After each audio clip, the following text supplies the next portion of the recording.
आज हम सभी सोशल मीडिया पे देख रहे हैं कि इथेनॉल को लेकर हर एक भारतीय दूसरा तीसरा भारतीय वीडियो पोस्ट कर रहा है कि इथेनॉल से हमारे गाड़ियाँ के इंजन खराब हो रहे हैं। और यदि ये बात की पुष्टि होती है और फिर हम ये वीडियो डाल रहे हैं तो डालने चाहिए। और ये वीडियो डालना हम सभी भारतीयों की जागरूकता की निशानी है। लेकिन जब हम अपनी गाड़ी को लेकर इतने जागरूक हो सकते हैं, सोशल मीडिया पे दूसरों को जागरूक कर सकते हैं, तो क्या सोशल मीडिया पर हमारे सामने dairy products, food products, cosmetics products नहीं आ रहे हैं जो फेक एंड पूरे के पूरे डुप्लीकेट्स मार्केट में बेचे जा रहे हैं। इवन एक्सपायरी मिटा के एक्सपायरी को भी प्रोडक्ट को न्यू मैन्युफैक्चरिंग डेट डाल के बेचे जा रहे हैं। तो उसको लेकर हमारी क्या राय है? हम सिर्फ सोशल मीडिया पे देखते हैं और स्क्रॉल डाउन करते हैं, नेक्स्ट रील पे आ जाते हैं। वहाँ पे जागरूकता क्यों नहीं? एक बार इथेनॉल को लेकर जिस प्रकार की ये जो सोशल मीडिया पे क्रांति आ रही है, क्या वो क्रांति इन डुप्लीकेट्स माफियाओं के खिलाफ नहीं आ सकती? क्योंकि एक बार गाड़ी का इंजन खराब हो जाएगा, नई गाड़ी आप खरीद सकते हैं यदि आप जिंदा रहोगे, आपकी फैमिली स्वस्थ रहेगी। लेकिन इन माफियाओं के हाई मार्जिन के चक्कर में आज हमारे देश के बहुत ज़्यादा ही संख्या में लोग duplicates, food products and cosmetics and medicine even consume कर रहे हैं। दूसरा मैं कहना चाहता हूँ भारत के सभी देशवासियों से भी, इनके सबसे ज़्यादा जो मेजर फैक्टर और कारण है वो हम खुद हैं। क्यों? क्यों हम जब रिटेल की दुकान पे पहुँचते हैं तो वहाँ पे वो रिटेलर एक्स अमाउंट का जो आपको डिस्काउंट देता है, इवन उसके बाद हम स्क्रॉल डाउन करके दिखाते हैं, भाई साहब ये ऑनलाइन में तो इतने में मिल रहा है। और उसके बावजूद भी वो रिटेलर, इवन जो केमिस्ट हो, वो फूड प्रोडक्ट बेचने वाला हो या कॉस्मेटिक्स के शॉपकीपर हो, वो ट्राई करता है कि आपको वो प्रोडक्ट बेचे, और यदि इवन उसको 2 रुपया भी मिलता तो वो आपको खाली जाने नहीं देता है। लेकिन हम उनको क्या दिखाते हैं? अपनी मोबाइल की स्क्रीन निकालते हैं, ऑनलाइन में तो 40% में मिल रहा है, 50% में मिल रहा है, मेडिसिन मेरे को 25% में मिल रही है। और खा क्या रहे? हम खा क्या रहे? हम अपने आप को बड़ा स्मार्ट समझते हैं, इंटेलिजेंट समझते हैं कि हमने रिटेल से ना खरीद के ऑनलाइन खरीद कर 50% की शेविंग कर दी, एक पे एक प्रोडक्ट खरीद लिया। मेडिसिन हमने 25% से खरीद ली, हाँ, कॉस्मेटिक मैंने 40% से खरीद लिया, और अपने आप को स्मार्ट समझते हैं कि हमने सेविंग कर दी।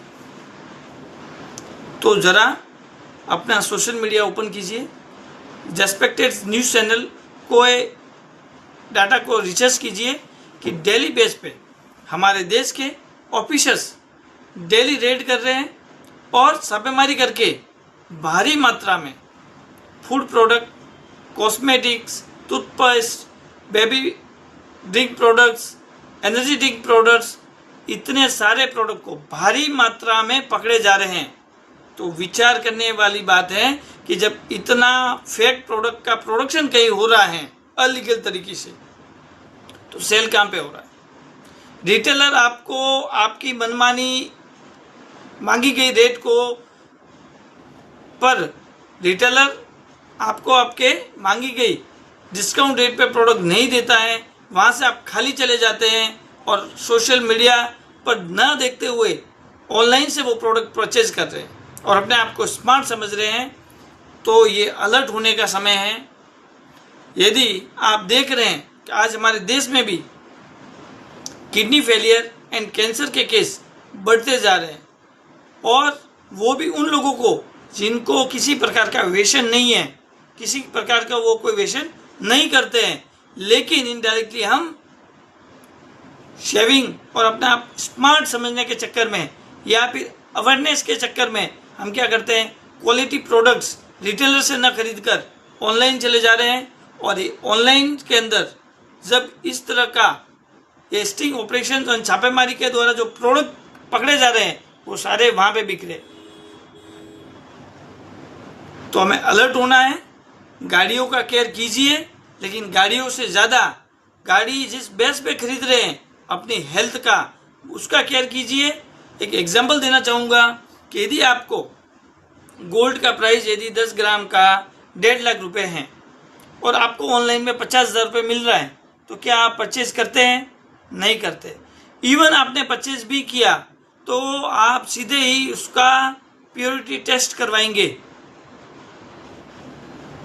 क्या आप बाकी जो product, food product, dairy products, medicines, even cosmetics जो खरीद रहे हैं और कंटिन्यू लॉन्ग टर्म से यूज कर रहे हैं, उसका कहीं ओरिजिनलिटी का टेस्टिंग करवा रहे क्या? नहीं करवा रहे। और रिटेलर्स आपको वो रेट में नहीं दे पा रहे, तो वो लोग कैसे दे पा रहे हैं? ये एक विचार करने वाली बात है। और अपने हेल्थ का ध्यान रखिए। ऑथेंटिक एंड जेन्युइन प्रोडक्ट यदि थोड़ी महंगी भी पड़ती है तो जेन्युइन और ऑथेंटिक स्टोर और रिटेल से ही खरीदे। ये मेरी सभी देशवासियों से रिक्वेस्ट है। जय हिंद, जय। हमको ये शिकायत मिली थी कि ये वेस्ट एंड कॉरपोरेशन करके एक कंपनी है ओखला में, दिल्ली में, और यहाँ पे चाइल्ड लेबर है। हमने लोकल एडमिनिस्ट्रेशन को चाइल्ड लेबर पर को रेस्क्यू करने, कार्रवाई करने के लिए लिखा था।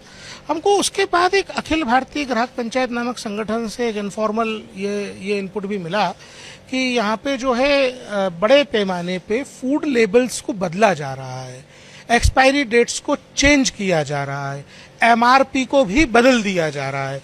ये खतरनाक था। हमने जब यहाँ देखा तो लोकल पुलिस, तहसीलदार यहाँ पे अपनी कार्रवाई कर रहे हैं। हमने जो देखा कि कोल्ड ड्रिंक के ऊपर एक्सपायरी डेट मान लीजिए जनवरी की, हमने जिस प्रोडक्ट पे देखा उस पर जनवरी 2027 की थी।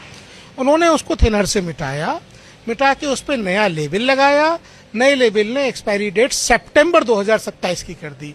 यानी मार्च अप्रैल 2027 में जब ये कोल्ड ड्रिंक आप पिएंगे तो ये एक्चुअली एक्सपायर हो चुकी होगी। इतना ही नहीं, इन्होंने मैन्युफैक्चरर के नाम भी चेंज किए, इन्होंने मार्केटिंग एजेंसीज के नाम भी चेंज किए।